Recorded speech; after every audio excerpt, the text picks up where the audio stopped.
During the next half hour, listen for the magic word that may be worth $10,000. If you hear it, please send it to me, Hans Conried. I could use the money. 1, 2.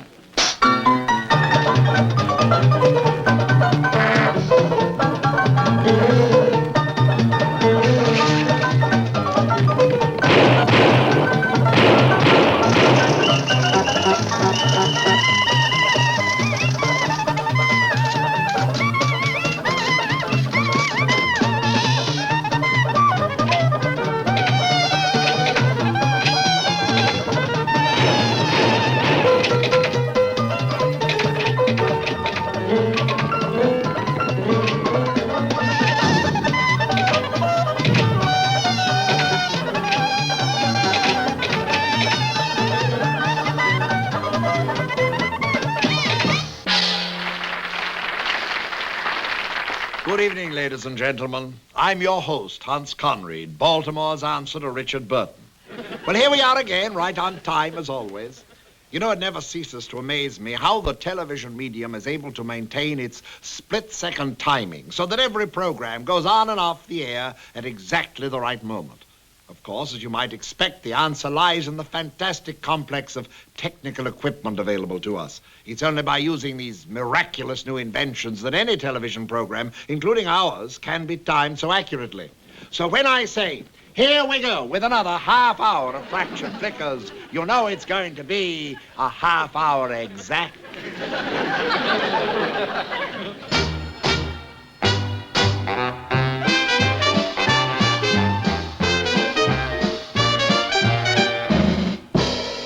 This was the hoodlum era, the days of the most nefarious criminals of our time. Crazy Legs Kirsch, the original second story man. Wingy Capone, who amassed a huge fortune in stolen wing struts and guide wires. Machine Gun Kelly, the absolute terror of New York. The infamous and very deadly Shoes Johnson. And the most famous bootlegger of them all, Big Daddy Flegenheimer. We'll be back with his story right after this message from our sponsors, makers of Booze Cola, the pause that's infectious. Wherever good fellows meet, when the occasion calls for friendship and good cheer, there you'll find booze, the cola with the kick, the pause that's infectious. Booze Cola is high in polyunsaturates. Next time, toast with booze. Man, that's booze. No one ever knew where Big Daddy got his nickname, for he was as tough as nails. His venomous temper was constantly striking terror not only in his enemies, but among his lieutenants as well. This, then, was Big Daddy Flegenheimer. He crashed to the top quickly. He had a slight limp, which came as a result of a ferocious battle with Cicero police. However, Big Daddy's game leg was more than once a lethal weapon. He had no regard for the law.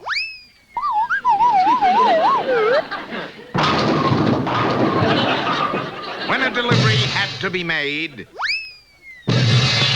he'd never disappoint his customers. Gunman without a peer, cop killer #1 of his day. Finally, on March 6, 1929, the federal authorities trapped Big Daddy Flegenheimer in his palatial hideout in the Appalachians. After a spectacular gun battle between Big Daddy and the feds, in which more than a score of men were killed or injured, an arrogant hoodlum was brought to bay, guns blazing, shouting epithets, and fists flailing. The king of the bootleggers went out as he had threatened to during his reign of terror. Even in jail, this mad dog screamed defiance until finally on April 4th, 1929, they took him through that little green door and gave Big Daddy Flegenheimer the chair.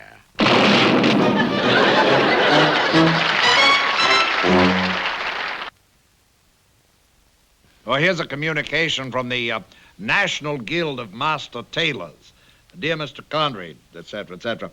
I wonder if you would donate to the National Guild of Master Tailors the suit that you wear on fractured flickers. We would like to use it as an example for our apprentice tailors. Well, isn't that nice? Of just what not to do. Well, just for that, gentlemen, you'll never get your hands on this suit. I plan to be buried in it. Who says you can't take it with you? The following training film for American athletes was paid for by the official Olympic Committee of the Soviet Union. It's muscle time, with the story behind the training that helped the American Winter Olympic team to cop top honors here in Liechtenstein, Austria. And not only on the old barrel stave events, but also in the fastest sport in the world, bobsledding, where the USA would easily have won top place had it not been for a most unfortunate thaw. For that story and more on this great American figure skating team, here's Al Mellon, the old redhead. Hi there, sweaty athletes. How about that incredible American winter showing? All it took was training.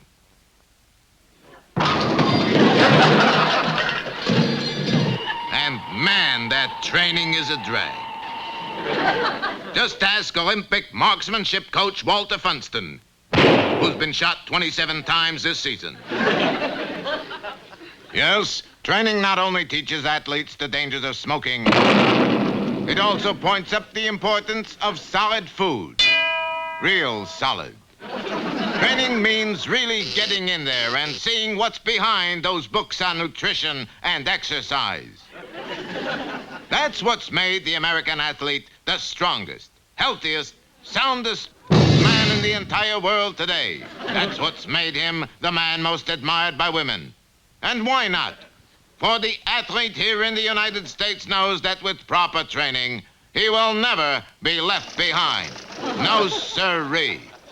He knows that if he applies himself and sticks to whatever course he sets out for himself, he'll get wherever it is he wants to go. Yes, indeed. It's superior training that has assured the American athlete of never being overtaken. Even though there are those times that the athlete is, shall we say, down, his training gives him a friendly feeling toward his competitors. He knows the importance of holding out a helping hand.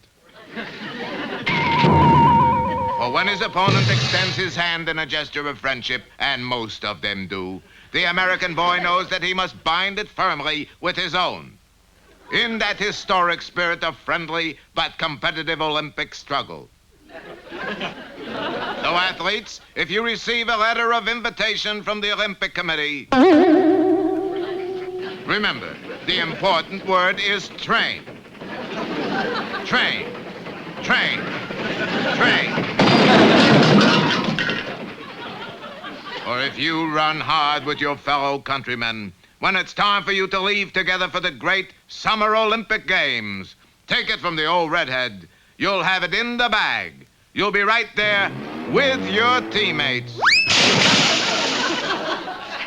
How about that?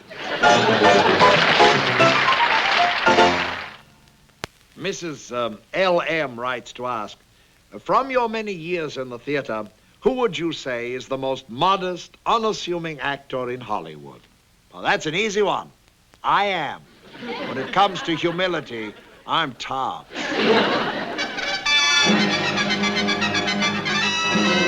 This is millionaire architect Skid Row, who last week passed away quietly after a fall from one of his skyscrapers. Row was chasing an inspector who had unjustly condemned the building when the fire escape gave way.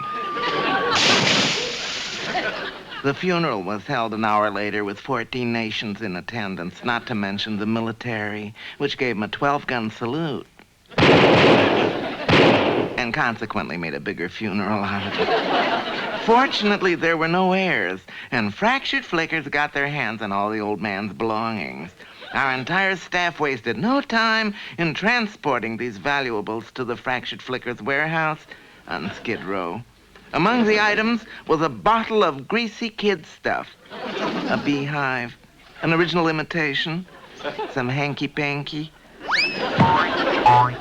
a Frenchman, dual personalities, my wife's new hat, my wife's competition, my wife. What I got for Christmas from my wife? And a cowardly cup. Now, gang, for the good news. A public auction will be held to dispose of these articles. No matter who you are or where you live, whether it be in Walla Walla or Washington, one of our non-scheduled air-conditioned buses will pick you up and take you directly, non-stop to the Fractured Flickers auction house, Skid Row, California, where Genial J. Ward himself will direct you to where the auction is. Bid for a new anti-burglar device, an anti-brother-in-law dispenser, and a millinery department where you can bid for a beautiful, stylish, lightweight Panama hat with a snap brim if so desired. But whether you bid or not, anyone attending this auction will receive a free door prize, a king-size slice of toast with your picture on it.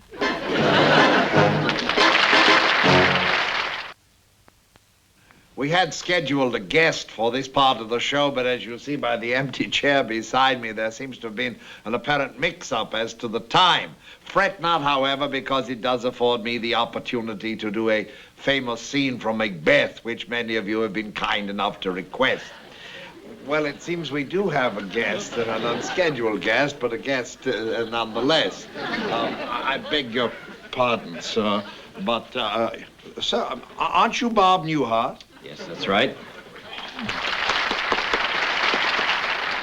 I can play that applause record all day. It isn't going to stop me from picketing. Well, I take it that someone has done something to offend you, huh? Not just me, any right-thinking American. Well, why don't we sit down and discuss it in the grand old American tradition? You don't really expect me to fall for that old stunt, do you? What old stunt? I'm afraid I don't understand.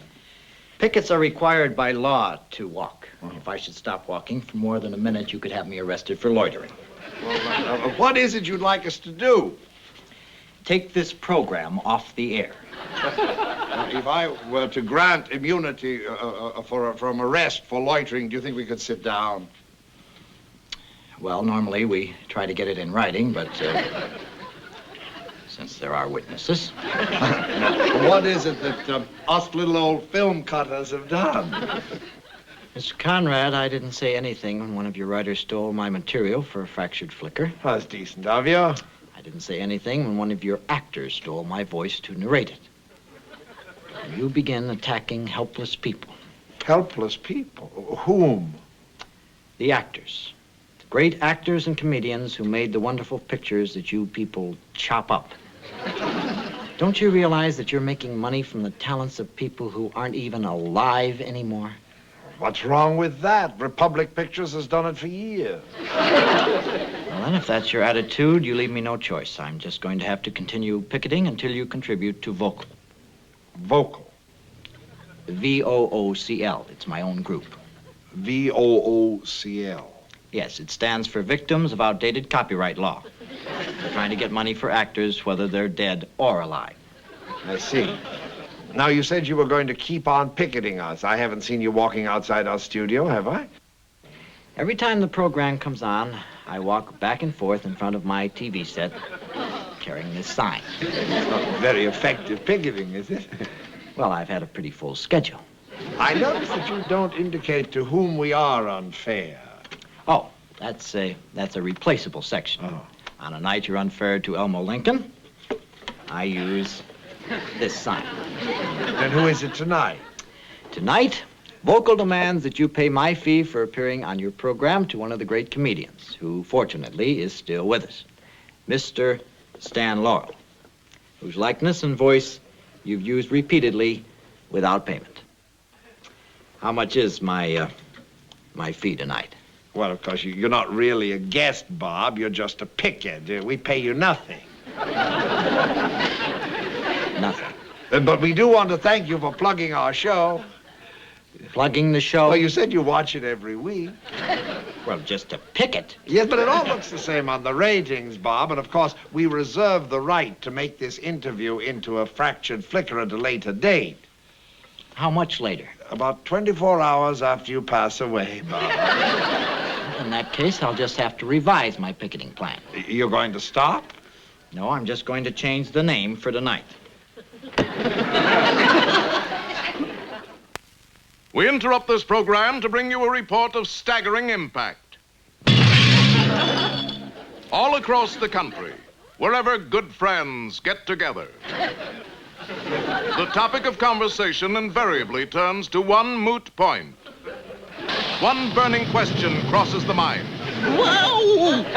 And what is the question that has everyone wondering? What is a Fractured Flickers fan really like? Why are all doors open to him? Why does society view him with such frank admiration? And why do people listen whenever he speaks? Stick 'em up. Why is he so popular? Why do women find him irresistible? Why does he hold such a lasting place in the society of man? In short, what is it that makes the Fractured Flickers fan the man he is? To answer this vital question, our producer invested a staggering sum of money to launch a vast research program, with instructions to search the entire country if necessary. This outstanding team of high-minded, down-to-earth researchers set out to find the typical Fractured Flickers viewer. Using advanced random sampling techniques, they dropped in on television homes all across the nation. Interestingly enough, they had little difficulty in recognizing those homes which were enjoying Fractured Flickers and its soothing, ear-pleasing soundtrack. They witnessed firsthand Fractured Flickers' contribution to the social life of its viewers. Not only the viewers, but their neighbors as well showed a lively interest in the program. Turn that thing off! And now, Mr. and Mrs. America, the moment you've been waiting for has come. But first, this word from our sponsor. This here report is brought to y'all by y'all, the kindly old Southern detergent y'all add to your wash. Y'all just keep sudsing and sudsing and sudsing and sudsing and sudsing and sudsing till you're just about up to your little old ears in suds. And now, viewers everywhere, if you're ready, here are the results of our survey. If you are a typical Fractured Flickers fan, you are fond of good conversation and familiar surroundings. You are prominent in the community. You never get a swelled head.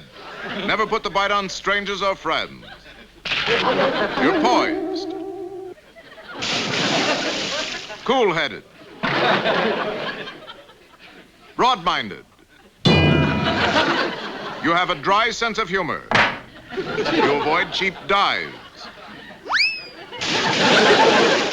You're a forward-looking, far-sighted person.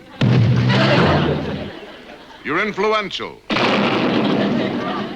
upright and inquisitive. Your friends hold you in the highest regard. You photograph well and get a bang out of having your picture taken. And finally, you're someone who's always on the go. And you like water sports. In conclusion, our researchers, using the ultimate and precise scientific methods, were able to select 5 remarkable Fractured Flicker fans who, between them, combine all the qualities you've just seen. These 5 distinguished personalities were brought here tonight so that we might humbly pay fitting tribute to their character and good sense. Good night, dear Flicker fans, wherever you are.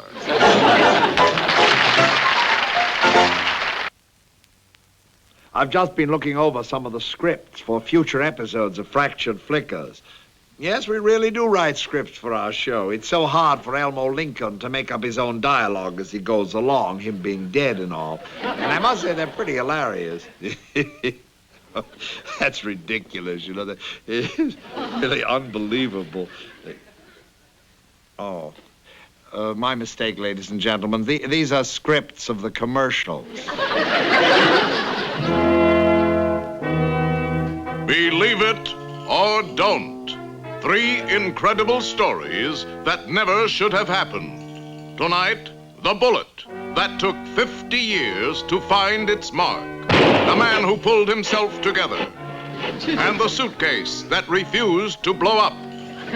First, the bullet that took 50 years to find its mark. This is the story of a famous duel. These 2 men used to search for cigarette butts in the park, sharing them equally among themselves, for they were friends. One day at lunch, while one of them was entertaining a lady friend, the other, whom we shall call Mark, made an improper advance. The lady friend died that day, causing a lover's quarrel between the 2 pals. At dawn the following day, on a field of honor, they decided to settle the matter once and for all. That's when Mark showed his true colors. With the bullet in hot pursuit, Mark ran for his life. He didn't stop running until he was on board a tramp steamer bound for the Orient. 2 weeks ago, a boat docked at Oslo, Norway. Among the passengers were our old friend Mark and his constant companion, the bullet. But believe it or don't, just this morning from the Olympic Games, someone broke the world record for the 1-minute mile. Was it Mark? No. He was shot 50 years ago. The man who pulled himself together. This is E. Eddie Edwards. One night, while at the theater, he made the mistake of volunteering to help an amateur magician with his act. Edwards was to be the subject in the sawing the woman in half trick. The magician, a former butcher, was the very picture of confidence. And why not? He had just made half the audience disappear. E. Eddie didn't know it then, but he was coming to a parting of the ways.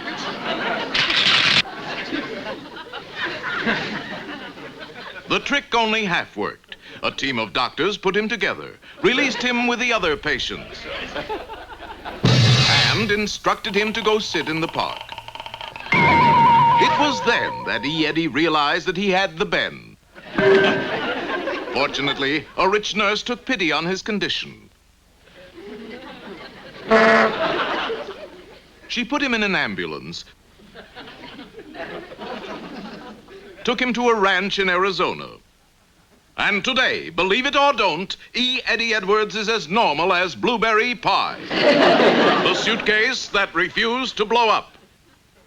This man is a commercial photographer. He photographs his feet on the street.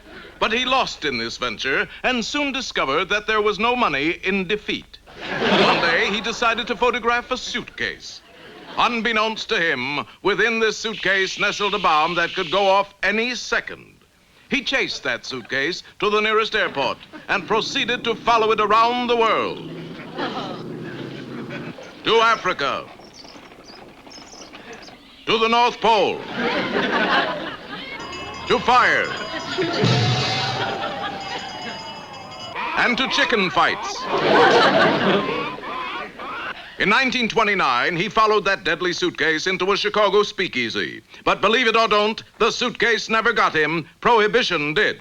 You have just witnessed 3 fantastic but true stories. How do I know they are true? Because the man who fired the bullet was me.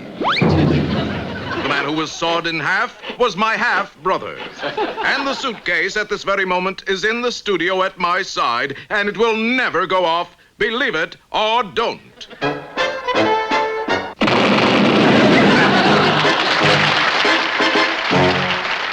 Well, it looks as if our time is up. Of course, actually, it's down, but you know what I mean. It's run out. 1, 2.